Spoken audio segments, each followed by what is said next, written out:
وبتبدأ قصتنا الجديدة مع الممثل كانج تايجون، وهو يعتبر من أكبر وأشهر الممثلين في المنطقة كلها.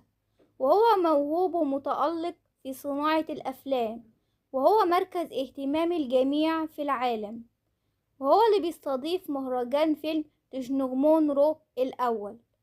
تايجون كان في البروفة الأخيرة للتحضير للمهرجان، وكان في غرفة كبار الشخصيات، والبنت اللي واقفة بتقوله: انت استنيت كتير قوي يا تايجن على المهرجان ده.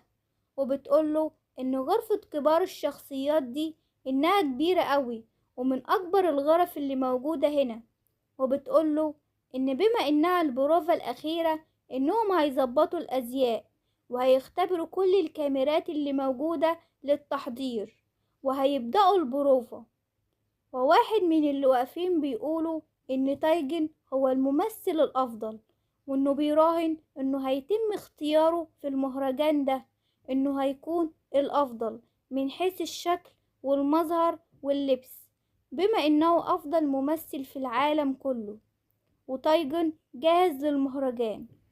ونيجي الكونغون كانت بتمثل في الإذاعة صوت يعني بس قدام الأطفال، والمخرج وقف التسجيل وبيشكر الكل على العمل. ومساعد كونغون بيقول لها: اشكري المخرج يلا على العمل. وهي بتحاول تكلمه بس هو بيكلمها وهو متكبر كده عليها، وهو كمان شكرها. وهي قالت له إن اليوم العمل الأخير ليهم ولسه هتكمل الكلام. هو مشي وسابها. كونغون اتضايقت جدا عشان دي مش المرة الأولى اللي بيتم تجاهلها كده. وهي راكبة في العربية بتشوف نفسها على التليفون وبتبحث عن اسمها على النت على إنه معروف ولا لأ. كونغون ممثلة موهوبة جدا وبتمثل في أدوار صغيرة عشان هي مش لاقية حظها مع أي حد من المخرجين والمنتجين. وهي راكبة العربية وشافت على النت ملفها الشخصي وبتكلم مساعديها على إنه اللي مكتوب في ملفها مش صحيح. هو قال لها إنه الإذاعة انتهت، لازم ندور على أدوار تانية. هي بتقوله إنه من ساعة ما كان عمرها الخامس كان عندها فرقة في المحطة اللي كانت بتديرها أمها، والفرقة دي عملت ضجة كبيرة لمدة سنة مع الدور الرئيسي للستايل المراهقين. ومن ساعتها عدى وقت طويل جدا من غير أي أعمال تمثيلية. وبتكلم نفسها وبتقول إنها تمنت إن كل حاجة هتكون كويسة بكرة، وإنها تمنت إن يكون شخص واحد بس يقدر ويعرف موهبتها. ودلوقتي لازم إنها تدور على شغل عشان تقدر تعيش. وهي بتدور على شغل في التليفون على النت شافت فستان مهرجان معلق في العربية، وسألت مساعديها عن الفستان ده ايه. قال لها انه أجر الفستان النهاردة بس. قالت له: ليه؟ هنروح فين؟ قال لها انه في مهرجان كبير هيتعمل وهي لازم تروح. قالت له: ما تقولش اني هروح المهرجان ده وانا هلبس الفستان ده. قال لها انه هو مش هيروح، وقرروا انهم هيختاروا بعض الفنانين الجداد وهيعملوا حفلة في المهرجان ده. هي مصدومة وقالت له: بس الباروكة هلبسها ازاي دي؟ قال لها ان المخرج وانج هو اللي ارسلها للمهرجان ده عشان هي الوحيدة المناسبة مع الجدول بتاعه. وقال لها: دلوقتي يلا جهزي، وانه من الافضل انك تبيني وشك. وسمع انهم هيقدموا برنامج ترفيهي في وقت قصير جدا في المهرجان. وهي جهزت بس الباروكة بتتزحلق منها. وهي رايحة للحمام اتخبطت في بنت عشان مش شايفة من الباروكة. وهي بتقوم لقيت صوت. طلع مين؟ طلع جايمين، وهو بيشبه عليها عشان هي مش باين شكلها من المكياج اللي هي حطاه. هي مش مصدقة وبتتأسف عشان انصدمت فيه، وهو واقف وشاكك فيها عشان حاسس انه يعرفها. وهي مشيت وهربت عشان هو ما يعرفهاش. وهي بتحاول تستخبى وهو بيدور عليها. وهي بتحاول تستخبى راحت استخبت فين بقى؟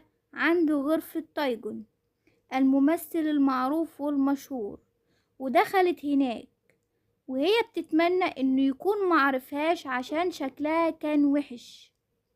وهي قاعدة في الأوضة سمعت حد جاي، هي بتحسب انه جايمن بس هو طلع تايجن. هي ارتاحت عشان ما طلعش جايمن. هو بيكلمها على انها دخلت الأوضة بتاعته ليه.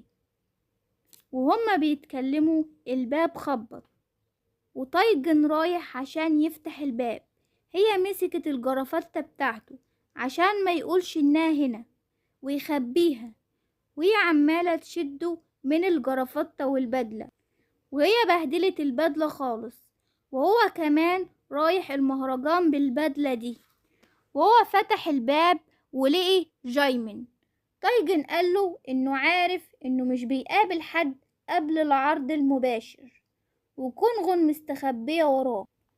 جايمن قاله انه الأوضة بتاعته في الطريق ده، عشان كده هو عدى عليه عشان يتمنى له التوفيق ويفوز في المهرجان ده كأجمل مظهر وشكل. تايجن قاله شكرا وقاله انت كمان لازم تستعد. جايمن وهو بيكلمه بيبص في الأوضة حواليه. تايجن قاله انت لازم تمشي عشان لازم انا كمان اجهز. جايمن مشي وجات مساعدة تايجن وبتقول انه ده الممثل جايمن ولابس البدلة اللون النبيتي، وان البدلة حلوة ولايقة عليه جدا. تايجن متضايق ومساعديه بيحاولوا يساعدوه في استعداده للمهرجان. ومساعدة تايجن بتبص لقيت كونغون واقفة وبتسأل تايجن مين دي وايه اللي جابها الأوضة بتاعت شخصية مشهورة زيك.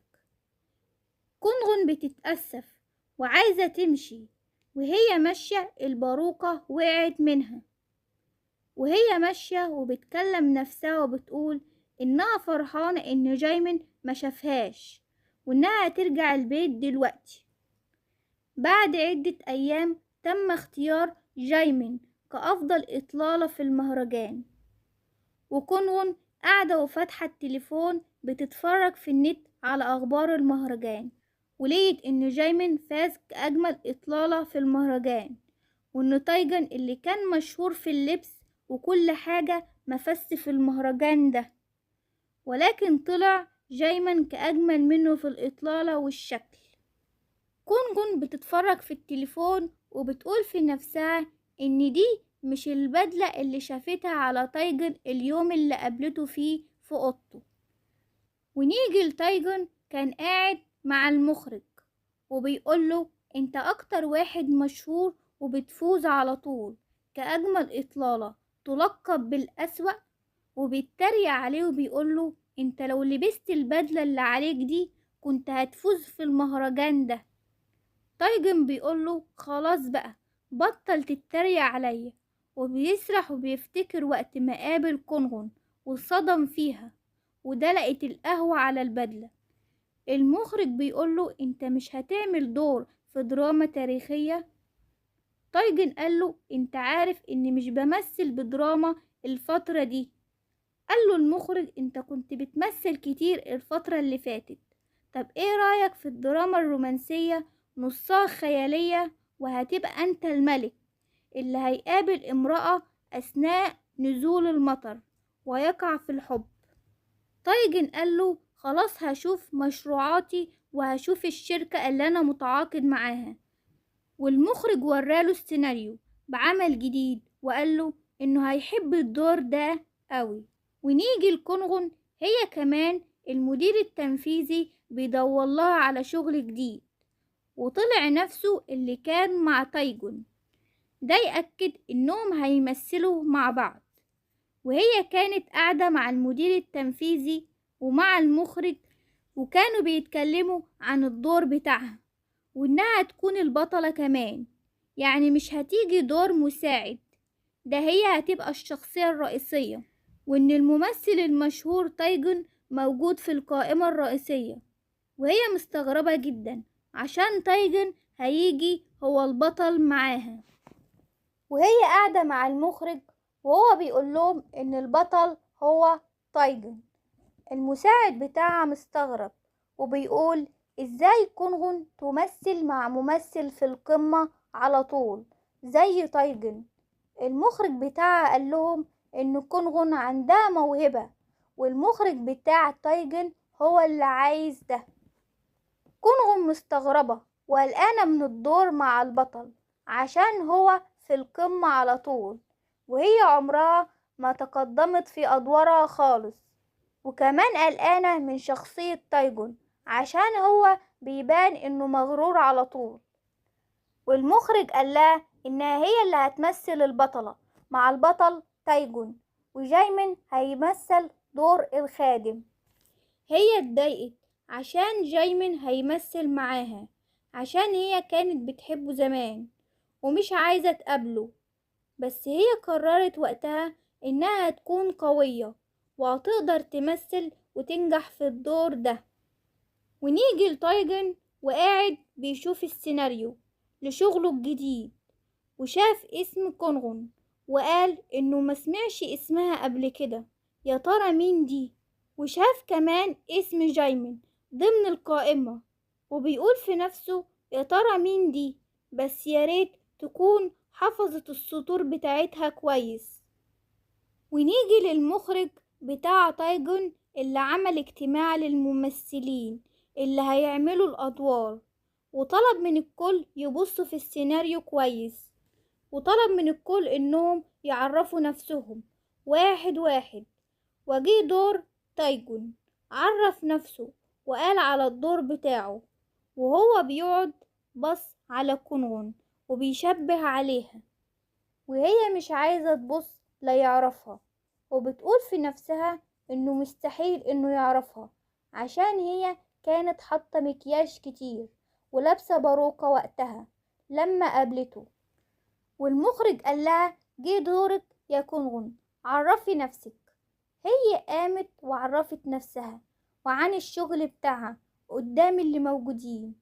راح جايمين بص عليها وسقف ليها، وهو كمان قام عشان يعرف نفسه وعن الدور بتاعه. فجأة تايجون قال انتي مش هتاخدي الباروكة بتاعتك، وبص على كونغون وقام قال انتي هي، وكان متعصب جدا وهي كانت شكلها قلقان قوي. المخرج قاله انت لازم تهدى، وانه عايز يتكلم معاه على انفراد. بعدها كل واحد بيقرأ في السيناريو بتاعه وايه المطلوب انه يعمله في الدور، والكل خرج بعدها استراحة وهيكملوا بعدين. وكان تايجون قاعد وبيشرب مية وبيبص عليها وهي بتقرأ في السيناريو بتاعها، فراح قالها انتي بتهزري معايا؟ كنتي انتي وجايمون بتلعبوا معايا؟ واتضايق عشان هو اتحط في الموقف ده، عشان هو شخصية كبيرة ومهمة ومشهورة. بعد الاجتماع كونغون بتشكر المخرج عشان انه اختيارها لضمن التمثيل، وانها تكون قد الثقة دي وهتعمل اقصى ما عندها. وهو مشي وسابها، وهي مشيت وركبت الاسانسير والباب فتح، لقيت مين؟ تايجون. والاسانسير طالع بس هما ساكتين. هي بتفكر وبتقول في نفسها بس بصوت عالي انه مش هيتكلم معاها. هو قالها اه اكيد. بعدها هو هدي والاسانسير كان طالع، وجي دور كونغون والاسانسير وقف. هي قالت له انها بتتأسف عشان اليوم اللي قابلته فيه بالشكل ده، وعشان الموقف اللي هي حطته فيه، وهي كان عندها سبب لده، وانها ما تعرفش انها كانت اوضته، وسابته ومشيت. والاسانسير بيكمل، وتايجن واقف بيكلم نفسه وبيقول انها تجاهلته، وانها المرة الاولى ان حد ما يدوش الاهتمام كده، وبيفكر وقتها في السيناريو اللي هيجمعهم مع بعض. بعدها تايجون كان قاعد مع المخرج، والمخرج قاله خليك لطيف مع كونغون، هي بتقلق منك تايجون قاله انت ليه جايب لي الممثلة المبتدئة دي؟ هو بيتكلم مع المخرج بيفكر في كونغون، وقال للمخرج انه شافها قبل كده، وهي السبب في انه ما خدش جايزة احسن اطلالة في المهرجان اللي خدها منه جايمين وقتها، عشان هي دلقت عليه القهوة وبوظت البدلة بتاعته. المخرج قاله ان بكرة هيكون الجلسة الاولى للتصوير، وانه لازم يجهز، وانه مش يتأخر على المكان التصوير. وبكده تكون انتهى الفصل، وتابعوني في الحلقات الجاية عشان نكمل باقي الفصول. لو عجبك الفيديو ما تنساش تعمل لايك وتشترك في القناة وتفعل زر الجرس عشان يوصلك كل جديد. سلام يا أصدقائي.